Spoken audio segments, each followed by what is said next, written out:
Liam Broady had the support of the home crowd at Surbiton on Wednesday as he faced Luke Saville of Australia. Brody took the first set, Savile took the second, and the third set went to a deciding tiebreak.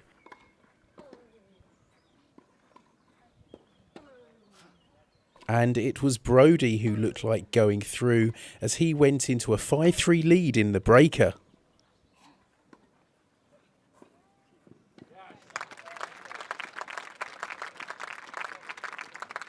But back came Savile, reeling off the next 4 points to take the tiebreak 7-5 and win through 3-6, 6-2, 7-6.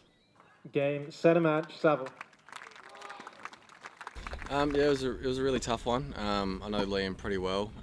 We're both the same age, and we played the juniors together. So he came out and played a really good first set, and I turned the tides on him in the second. Played a really good second set, really aggressive. I was up an early break in the third set and managed to hand him back the break, which I wasn't too happy about. But from there, it was a bit of a scrap.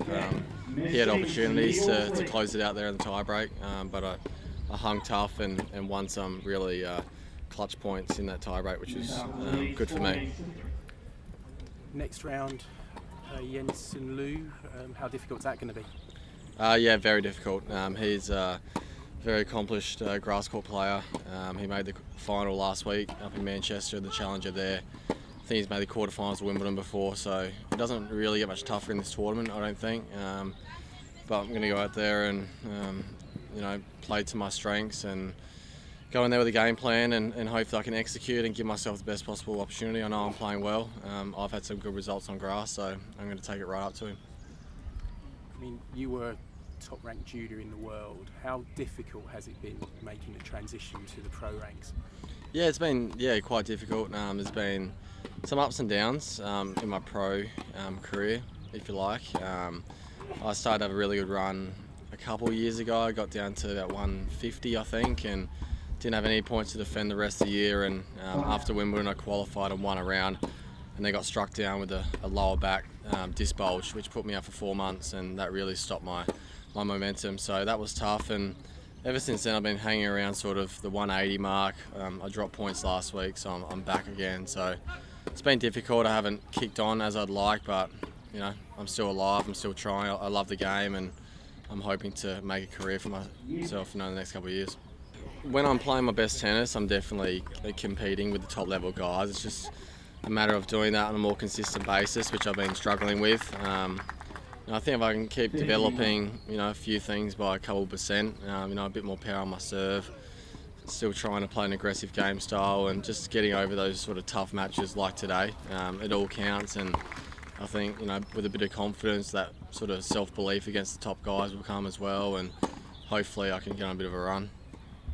How hard is it playing on the Challenger Tour and those sort of events compared to the main tour? You come to great tournaments like this, it's not so bad. The Challengers is, I guess, the second to top level, if you like. You got the tour events next in line and futures below. So obviously I'd like to be, in Stuttgart or Hertogenbosch this week playing tour events, but my ranking didn't allow me to get in there. So I'm here, and all the guys here want to play those tournaments, but it's a very competitive sport, and I'm trying to work my way up now.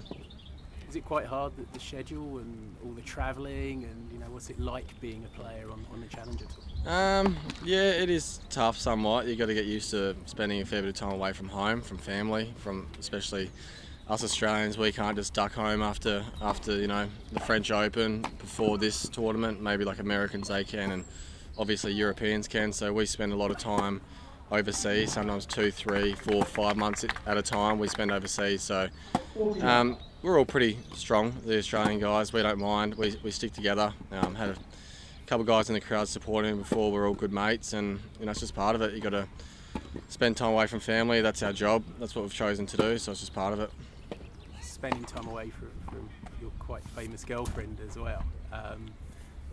How hard is it, keeping that sort of thing going? She must be all over the world as well, in different places, isn't she?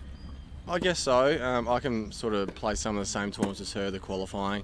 she's actually here this week in London practicing. I hung around after I lost in the qualies of the French for a week to practice there and be with her. So it's not too bad. Early days when we were together, we were spending like 3-4 months away from each other. So now when we have to spend, maybe 4 or 5 weeks max, it's real easy. We don't really mind. We go on with our own lives, our own careers, and then when we spend time together, it's all good. But we understand what it's like, and we don't really mind. Well, I don't mind, and I don't think she does either. So it's all good. Good stuff. I suppose next is Wimbledon. Is it the qualifiers at Wimbledon for you? Yeah, there's one more tournament up in Ilkley next week, and then Wimbledon qualies, and then I'll head home. So it's a big few weeks for me personally. I made quite a few points here last year. Made the final last week in Manchester last year, so wasn't able to defend those points, but I lost second round here this year, so I've gained points here. I really like the grass, and the next 3 weeks is very important for me. Then I'll go home and take some break, but looking forward to Wimbledon. Does it suit your game best?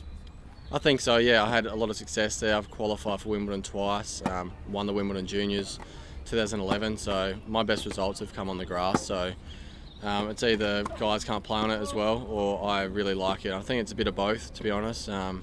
Suits my game. I hit the ball pretty flat, which the grass takes and keeps quite low. I like to come into the net and really copes well with volley, so I think, I'm really comfortable on it. Now, there's been a lot of talk recently on the Challenger Tour particularly about one of the shadier aspects of the game, sort of match fixing and things like that. I mean, have you heard much about it? You know of players who've been approached? No, not really. I've heard a couple of whispers. A couple of guys have had offers and they reported it straight away to the ATP. That's just the best way to do it. I personally have never had any offers on that side of things, and if I did, you just got to report that straight away. You got to sort of tell them who it was on. I guess it's on Facebook and Twitter, those sorts of things. So I don't think it's sort of taking over the sport at all. I don't ever really see it. I'm around a lot of the tournaments and see everyone's putting in their best effort. So I'm not really too familiar with any of that sort of side of it. I suppose the other one that's sort of coming up is you had Maria Sharapova and a lot of whispers about drugs in tennis. I mean, do you think the sport has a problem? Yeah, again, I mean, me personally and guys around me, some of my sort of closer mates who are also competitors, we are obviously, we're just working very hard and doing the best within the guidelines, obviously, to get the best out of ourselves. So that was unfortunate with Maria, but I'm definitely not familiar with any other cases. So that was a bit of a shock, but I guess it makes you wonder when that comes out, but I'd have no idea. Okay. So what's your kind of goal for 2016? Where do you want to be at the end of 2016? Yeah, it's a tough one. I haven't started the year great, so I've got a few points to defend now. If I can sort of hold my ranking right now and then push on at the end of the year when I didn't play so well. So back inside the top 150 would be a realistic goal for me, and then set myself up for the Australian summer, the January, which is very important for Australians, obviously, the Australian Open in our backyard. So if I can, keep my head down and start playing some good tennis, which I am, I think that's a realistic goal. Elsewhere, Elitsa Kostova struggled early on against British qualifier Emily Arbuthnot, but the Bulgarian 8th seed was too strong in the end, coming through 6-4, 6-1. She now faces Australian Storm Sanders. There was an interesting encounter in the men's singles between Francis Tiafoe of the United States and Di Wu from China, the 7th seed. Wu took the first set 6-4. Tiafoe, 18 years old and a rising talent, he took the second on a tiebreak 7-3. But in the early stages of the third set, the rain came down, and it came down hard, bringing play to a premature end. They will resume at 1 game apiece in the decider.